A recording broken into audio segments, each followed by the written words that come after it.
Hello student, success coaching classes में आपका स्वागत है। यदि आप चैनल में पहली बार आए हैं तो चैनल को सब्सक्राइब कर ले और बेल आइकन को ऑल में प्रेस कर ले ताकि आने वाले सभी वीडियो को नोटिफिकेशन टाइम पर मिले। आज हम डिस्कस करने वाले हैं क्लास 10th का सामाजिक विज्ञान का इकोनॉमिक्स का चैप्टर नंबर 1। इसका पहले वाला वीडियो में आपको ऑब्जेक्टिव क्वेश्चन मिलेगा, टॉप 15 ऑब्जेक्टिव क्वेश्चन। आज का वीडियो हम आपको इसका वेरी शॉर्ट क्वेश्चन आप आंसर करवाने वाला है। तो यदि आप वीडियो नहीं देखे हैं ऑब्जेक्टिव क्वेश्चन का वीडियो देख लीजिएगा। आज हम लोग देखने वाले हैं वेरी शॉर्ट प्रश्न उत्तर हम लोग देखने वाले हैं। सबसे पहले हम लोग देखें विकास से आप क्या समझते हैं। किसी भी चीज़ में अगर कोई देश में अगर विकास हो रहा है तो विकास से आप क्या समझते हैं। देखिए विकास क्या है, विकास एक निरंतर चलने वाली गतिशील प्रक्रिया। ऐसा नहीं जहाँ आज विकास हुआ कल नहीं हो रहा है, तो निरंतर मतलब हमेशा चलने वाला एक निरंतर चलने वाली गतिशील प्रक्रिया है जो जीवन के हर क्षेत्र में उच्च स्तर स्थिति को प्राप्त करने के लिए लक्ष्य रखता है। हर चीज़ में आप देखते हैं ज़्यादा से ज़्यादा आपको क्या होना चाहिए, उच्च स्थिति होना चाहिए। अपना जो क्षेत्र में हर एक क्षेत्र में अपना जो स्थिति होना चाहिए, अपना पोजीशन होना चाहिए, आगे की ओर प्राप्त होना चाहिए। विकास प्रत्येक व्यक्ति के लिए अलग अलग हो सकता है। मान लीजिए हमारा जो लक्ष्य हो सकता है विकास के लिए कुछ अलग हो सकता है, दूसरा व्यक्ति के लिए विकास का लक्ष्य कुछ अलग हो सकता है। किसी के लिए लाभदायक हो सकता है तो किसी के लिए विनाशकारी भी हो सकता है। मान लीजिए जो हमारा जो विकास के लिए जो लाभदायक होगा आपके लिए हो सके आपका विनाशकारी हो जाएगा। तो यह बोल रहा है कि यहाँ पर जो विकास क्या है, एक निरंतर चलने वाली गतिशील प्रक्रिया है, कभी भी रुकने वाला नहीं है, जो जीवन के हर क्षेत्र में आगे कोई भी क्षेत्र हो उसमें उच्च स्तर स्थिति को प्राप्त करने के लिए लक्ष्य रखता है। विकास जो है प्रत्येक व्यक्ति के लिए अलग अलग हो सकता है, किसी के लिए लाभदायक होगा तो किसी के लिए विनाशकारी भी हो सकता है। ठीक है, पहला क्वेश्चन तो आपको समझ में आ गया होगा। दूसरा क्वेश्चन देखते हैं, प्रति व्यक्ति आय मतलब हर एक व्यक्ति का आय को ही हम लोग औसत आय भी बोलते हैं। याद रखिएगा, औसत आय भी बोलते हैं। तो अगर ऑब्जेक्टिव में आपको पूछेगा प्रति व्यक्ति आय को क्या बोलते हैं, तो औसत आय भी बोलते हैं। जब कुल राष्ट्र आय, जब कुल जो है नेशनल इनकम को कुल जनसंख्या से भाग दे देंगे तो हमारा क्या जो राशि प्राप्त होगा उसको हम लोग क्या बोलते हैं, प्रति व्यक्ति आय बोलते हैं। मतलब आपको कुछ करना है, आपको यही करना है भैया। कुल राष्ट्र है मतलब यहाँ पर हम लोग कुल राष्ट्र आय को हम लोग क्या करेंगे, कुल राष्ट्र आय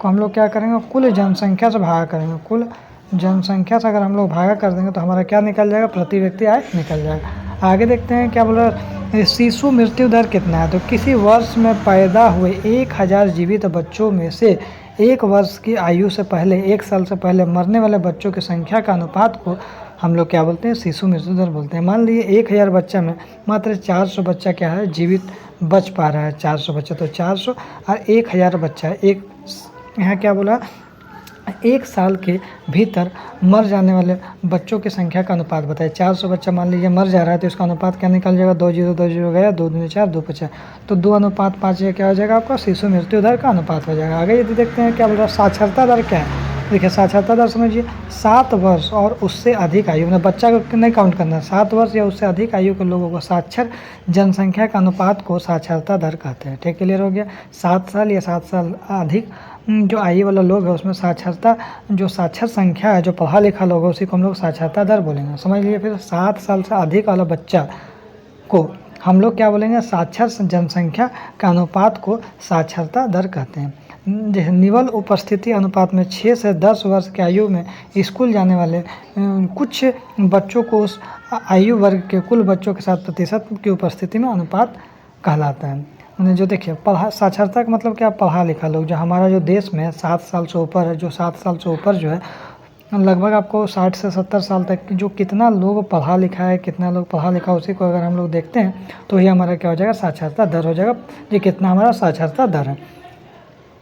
आगे देखिए मानव विकास सूचकांक से आप क्या समझते हैं। मानव विकास सूचकांक क्या एक सांख्यिकी तरीका है जिसका जो यहाँ पर उपयोग किसी देश में रहने वाले लोगों के सामाजिक और आर्थिक विकास को मापने में किया जाता है। मान लीजिए कोई देश है उसमें आपको कितना जो उसका किसी भी देश में लोगों रहने वाले सामाजिक और आर्थिक विकास को मापने का क्या है, मानव विकास सूचकांक क्या एक यंत्र है।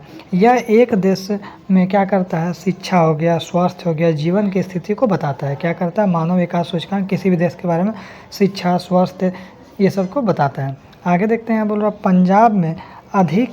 पंजाब से अधिक केरल को क्यों अधिक विकसित मानते हैं। बोल रहा पंजाब से अधिक केरल को क्यों विकसित मानते हैं। क्योंकि पंजाब से अधिक केरल को विकसित इसलिए माना जाता है क्योंकि केरल में साक्षरता दर ज़्यादा है, मैंने वहाँ का लोग क्या है, पढ़ा लिखा ज़्यादा है, हाजिरी जो अनुपात अधिक है, इसलिए भैया बोलते हैं जो केरल में ज़्यादा लोग पढ़ा लिखा है तो इसलिए हम लोग बोलते हैं जो वहाँ पर पंजाब से अधिक केरल को विकसित मानते हैं। इसलिए आपको इसके अतिरिक्त केरल में 1000 के पीछे शिशु मृत्यु दर भी कम है, क्योंकि वहाँ सब पढ़ा लिखा लोग है तो वहाँ पर शिशु मृत्यु दर भी कम है। इसीलिए हम लोग पंजाब से ज़्यादा हम लोग केरल को विकसित राज्य मानते हैं। आगे देखिए यहाँ पर क्या बोल रहा है, सार्वजनिक सुविधाएं क्या है। तो सार्वजनिक सुविधाएं बड़े पैमाने पर समुदाय के लिए होता है, कम्युनिटी के लिए होता है, समाज के लिए होता है। समुदाय के लिए आवश्यक सुविधाएं और सरकार द्वारा प्रदान की जाती है, उसी को हम लोग सार्वजनिक सुविधाएं बोलते हैं। सार्वजनिक सुविधाएं क्यों महत्वपूर्ण है। तो सार्वजनिक सुविधाएं इसलिए महत्वपूर्ण है क्योंकि यह शिक्षा हो गया, स्वास्थ्य हो गया, परिवहन हो गया आदि जैसे कई सेवाएं हैं जो सामूहिक रूप से प्रदान की जाने वाली सस्ती हो गई है। उदाहरण के लिए मान लीजिए रेल, सरकारी स्कूल, ये सब क्या है, पूरा समाज के लिए आपको सुविधा दिया जाता है। आगे देखो उत्पादन क्या है। तो याद रखो उत्पादन क्या है, तो किसी वस्तु में आर्थिक उपयोगिता का सृजन करना उत्पादन कहलाता है। अर्थात जैसे लेबर हो गया, तकनीक, बौद्धिक प्रक्रिया, कौशल आदि द्वारा किसी वस्तु के मूल्य में वृद्धि करना, इसी को हम लोग क्या बोलते हैं, वो किसी मूल्य कोई भी वस्तु के मूल्य में वृद्धि कर उसे उपयोगी बनाने की प्रक्रिया को हम लोग उत्पादन हम लोग कहते हैं। आगे यदि हम लोग देखते हैं क्वेश्चन, देखिए मानव विकास का क्या उद्देश्य है। तो मानव विकास का उद्देश्य है ऐसी परिस्थितियों का विकास करना, ऐसा परिस्थितियों का विकास करना जिसमें व्यक्ति शारीरिक, सामाजिक, मानसिक, आर्थिक, सांस्कृतिक और राजनीतिक दृष्टिकोण से स्थिति में प्राप्त कर सके। ठीक है, इसका उद्देश्य है कि मानव को एक संपन्नजनक जीवन के पथ पर अग्रसर करते हैं। आगे लास्ट क्वेश्चन हमारा है शॉर्ट क्वेश्चन में, उपभोग से क्या समझते हैं। उपभोग आय का वह भाग होता है जो विभिन्न आवश्यकताओं को पूरा करने के लिए खर्च किया था, उसी को हम लोग क्या बोलते हैं, उपभोग बोलते हैं। तो यदि हमारा वीडियो आपको अच्छा लगे तो लाइक करिएगा, शेयर करिएगा, अगर चैनल में नए हैं तो चैनल को सब्सक्राइब जरूर करिएगा। फिर मिलते हैं नेक्स्ट वीडियो में। Thank you so much.